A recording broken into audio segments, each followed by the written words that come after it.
Hola gente, bienvenidos a la clase número 3 del curso de Introducción al Cálculo en dos variables. Hoy día veremos el recorrido y un ejercicio para saber cómo determinar el mismo. Bueno, sin nada más que agregar, nos iremos directamente a la pizarra. Bueno, en cálculo 1 o en Introducción al Cálculo, cuando nosotros veíamos el recorrido de una función de una variable, es decir, que nosotros teníamos un f de x, que por ejemplo podría ser esta expresión, x más 1, partido por 2x, por ejemplo, nosotros lo que hacíamos era que y era igual a x más 1, y lo que nosotros hacíamos era despejar el x y ver cuál era la restricción, y así nosotros sacamos el recorrido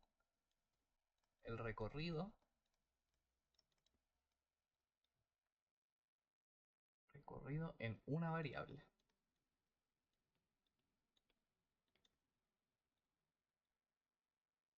También era importante ver las restricciones.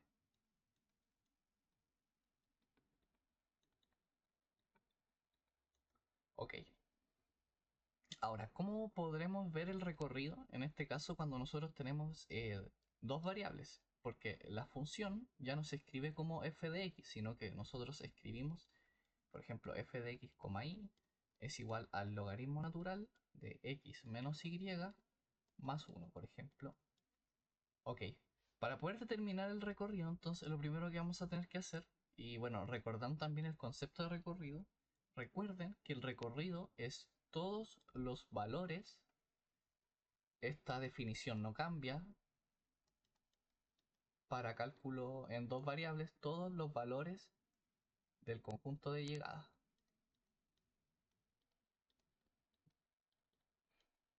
O también todos los valores posibles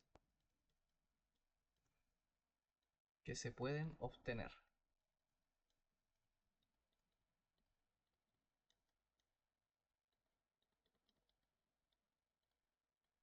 Ok, por ejemplo, si yo digo que el recorrido de una función, el recorrido de una función es, por ejemplo, el intervalo del 0 al 1, yo estoy diciendo que aquí armamos una recta numérica, acá tenemos el 0 y acá tenemos el 1, bueno, la función puede tener todos esos valores, todos estos valores, por así decirlo. Todos los que están acá, puede ser el 0, el 1 medio. Bueno, en verdad son números infinitos, básicamente, porque acá uno siempre tiene número infinito, porque puede ser cualquier tipo de número en general, ya. Entre el 0 y el 1 tengo números infinitos. Bueno, pero eso es como para hacerse una idea de qué es como el recorrido en general.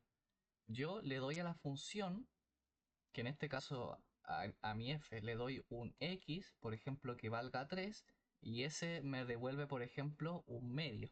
Eso sería el recorrido. Y a esto se le llama imagen.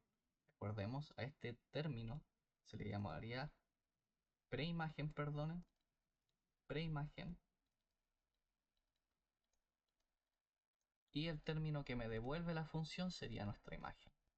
Bueno, eso no cambia en cálculo en dos variables, sigue siendo el mismo concepto. Sin embargo, ¿cómo lo vamos a hacer? Porque nosotros en cálculo en dos variables generalmente tenemos algo como esto. Tenemos, por ejemplo, la raíz de 16 menos x al cuadrado menos y al cuadrado. ¿Cómo vamos a poder aquí despejar? Porque tenemos en este caso dos variables que serían nuestra x y nuestra y. Ya no es tan fácil como antes, que simplemente yo despejaba en términos de x y listo, ya podía obtener el recorrido. Okay, lo primero que vamos a hacer, y el paso número 1, va a ser que f de x, y también lo vamos a representar ahora con la letra z. ¿Por qué ocurre esto?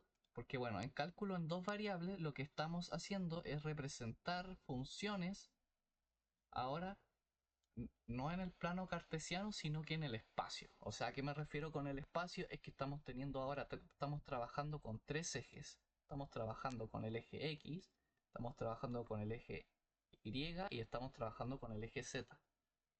Si uno quisiera, por ejemplo, modelar esta función en el espacio, tendría que hacerlo de esta manera. Ya no tendríamos que usar el típico plano cartesiano, sino que ahora estamos graficando cosas que son en el espacio, que son figuras volumétricas. Ok. Si hacemos eso, nosotros entonces sabemos que z ahora va a ser igual a nuestro 16 menos x al cuadrado menos y al cuadrado. Ok, pero esto todavía no nos dice nada, ya que no podemos obtener el recorrido eh, todavía. Bueno, lo primero que vamos a hacer es simplemente poner la z. Eso es lo más importante, poner la z, y ahora lo que vamos a ver es la restricción de nuestro dominio. Ok, si bien en los videos anteriores, en la restricción de una raíz es que siempre la raíz, siempre que sea par, índice par, tiene que ser mayor o igual a 0. Lo que esté dentro siempre tiene que ser mayor o igual a 0. O sea que nosotros podemos decir que 16 menos x al cuadrado menos y al cuadrado tiene que ser mayor o igual a 0. De hecho, así era como nosotros obteníamos el dominio de la función. Ok, para obtener el recorrido vamos a hacer algo muy similar. Sin embargo, vamos a tener algo en cuenta. Lo que vamos a hacer es despejar. El segundo paso es tratar de dejar una expresión irreducible. ¿A qué me refiero con tratar de dejar una expresión irreducible? Es que básicamente no podamos aplicar ninguna propiedad matemática para poder simplificarla de cierta manera. En este caso, esta expresión nosotros podríamos decir, bueno, yo elevo al cuadrado, por ejemplo, para quitar la raíz. Ahí vamos, como por así decirlo, estamos empezar a reducir esta expresión. Sin embargo, hay que tener mucho cuidado al tratar de dejar una expresión irreducible, ya que siempre entran restricciones.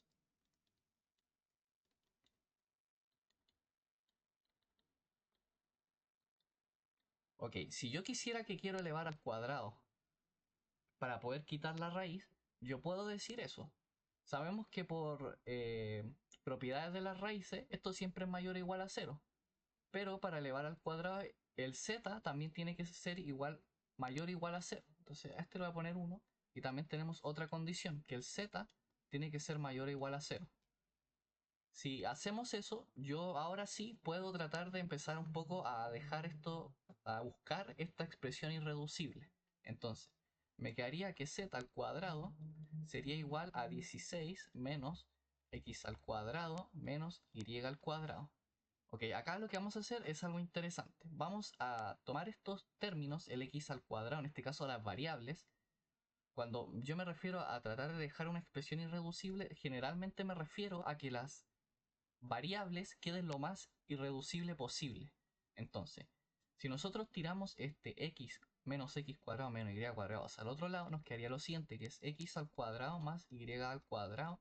Y tiro este z hacia el otro lado, me quedaría 16 menos z al cuadrado. Noten que esta expresión, esta expresión que está aquí, siempre es mayor o igual a 0. Siempre es mayor o igual a 0. ¿Por qué pasa esto? Porque es una suma de cuadrados. Si yo, por ejemplo, le doy el menos 1 al cuadrado y después al y también le doy el menos 1, pues me dará algo positivo. Si le doy al x menos infinito al cuadrado y al y le doy menos infinito, también me va a dar positivo. Entonces siempre va a ser mayor o igual a 0. Ya, teniendo eso en cuenta, tenemos otra restricción, que x al cuadrado más y al cuadrado es siempre mayor o igual a 0.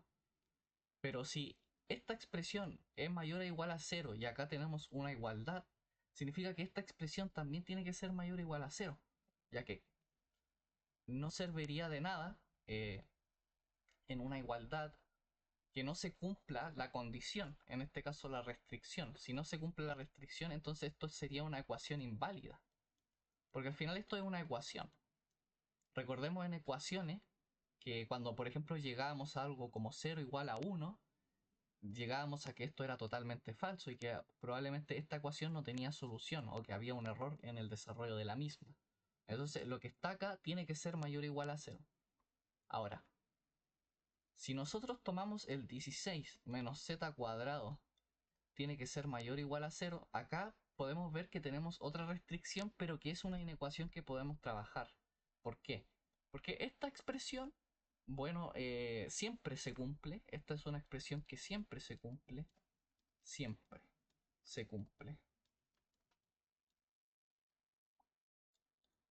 Una suma de cuadrados siempre va a ser mayor o igual a 0. En cambio, esta expresión de acá, note que esta expresión de aquí, que voy a marcar con rojo, esta expresión de aquí y esta expresión de aquí, son restricciones que no siempre se cumplen. ¿A qué me refiero? Son restricciones que no necesariamente siempre se tienen que cumplir. Yo el z mayor o igual a 0 lo tuve que hacer debido a que acá había una igualdad. Y yo no puedo elevar al cuadrado ambos términos si no consigno que z tiene que ser mayor o igual a 0. Porque los términos que yo ponga acá nunca me pueden dar un número negativo. O sea, no me puede dar que el z sea igual a -1, por ejemplo. Sería una equivocación muy grande. Entonces, sabiendo eso, tenemos estas dos restricciones que ya nos dan un poco cuenta de lo que va a ser el recorrido de la función. Ahora, lo que vamos a hacer entonces es trabajar con esta expresión de acá, porque esta no se puede hacer nada. Entonces lo que vamos a hacer es que 16 tiene que ser mayor o igual a z al cuadrado. Aquí sí, lo único que vamos a hacer es elevar al cuadrado, sin embargo tener cuidado con el z al cuadrado y dejarlo como valor absoluto. Entonces nos quería que 4 tiene que ser mayor o igual al valor absoluto de z. Si hacemos esta restricción, o sea, la escribimos como que z tiene que ser menor o igual a -4 y que tiene que ser mayor o igual a 4. Ok, entonces finalmente note que aquí tenemos otra restricción que es bastante importante, pero es básicamente la misma que la 2, o sea, esto es lo mismo, solo que lo hemos trabajado, así que en verdad esta es 2 también. Ok, note que ahora el recorrido de la función lo vamos a sacar con la intersección de cada una de las restricciones, tanto la 1 como la 2. ¿Por qué no vamos a considerar las otras? Porque bueno, note que z ya es mayor o igual a 0. Entonces si z es mayor o igual a 0, esto tiene mayor o igual a 0 y esto también es mayor o igual a 0, entonces no es necesario como cumplir esas condiciones. Solo nos importa la condición 1 y la condición 2. Entonces, lo que estamos haciendo es lo siguiente. Nosotros queremos intersectar el tramo 1 que va desde el 0 hacia el más infinito con el tramo que va desde el -4 hacia el 4 cerrado aquí. Ok, si hacemos una recta numérica tendríamos lo siguiente. Tendríamos entonces acá el 0, acá tendríamos el -4 y acá tendríamos el 4. Ok, entonces el primer segmento que sería del 0 al más infinito sería este segmento de acá hacia allá y el otro segmento sería este de aquí. Lo voy a hacer con otro color de hecho. Sería este segmento del -4 hacia el 4. Note que la intersección ocurre justamente aquí en el 0 y el 4. Entonces, finalmente podemos decir que el recorrido de la función es del 0 hacia el 4. Ok, ahora quiero que miremos un poco el dominio de la función que lo vimos gráficamente. El dominio de esta función sería una circunferencia, perdón, la voy a hacer mejor.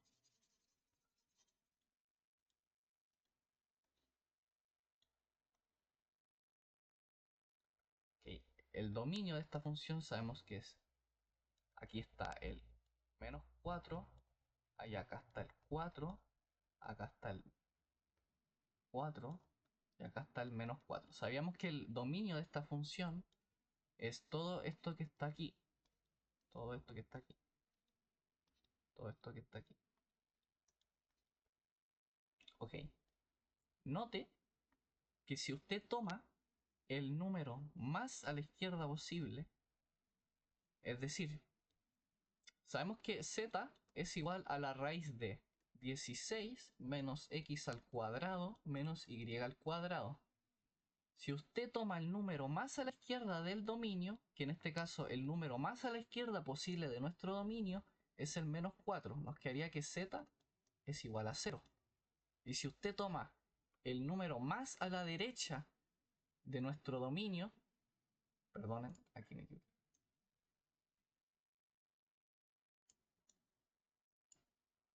Si usted toma, sabemos que z es igual a la raíz entonces de 16, entonces le quedaría 16 menos 4 al cuadrado menos, ups, bueno, sí, si usted toma el número más a la izquierda en este caso estos puntos, que son el -4, el -4, el 4 y el 4, siempre le va a dar que z es igual a 0. Que en este caso sería justamente el primer inicio de nuestro recorrido, mientras que si usted toma el punto más central de la circunferencia, que en este caso sería tomar el 0, 0, siempre le va a dar que z es 4. Entonces, note que por gráfica también es posible obtener el recorrido. En el caso de la circunferencia, obtener el recorrido no es tan difícil, ya que casi siempre se da que es básicamente, eh, por ejemplo, si la función fuera z igual a 36, por ejemplo, menos x al cuadrado menos y al cuadrado, bueno, usted fácilmente puede decir que el recorrido es del 0, en este caso al 6. Si esta fuera en este caso 32, por ejemplo, sería entonces 2 raíz de 8, por ejemplo. Del 0 a 2 raíz de 8. Entonces, bueno, para circunferencia en dos variables no es tan difícil. Así que bueno, eso sería más o menos cómo proceder. Básicamente uno tiene que empezar a sacar varias restricciones, tiene que fijarse muy bien en estas restricciones y cuáles involucran a otras restricciones. Por ejemplo, este z mayor o igual a 0 ya involucraba a esta y involucraba a esta. Entonces no era necesario tomar estas como intersecciones, aunque usted igual lo puede hacer, ya que si lo hace el ejercicio de igual manera va a estar correcto. Bueno, eso sería el recorrido en dos variables. La próxima clase veremos un ejercicio con valores absolutos para cómo proceder ahí, o sea, valores absolutos, cómo tomar el valor absoluto, aunque bueno, ya vimos por aquí un valor absoluto, pero va a estar en la función el valor absoluto. Así que eso, nos vemos en la próxima clase.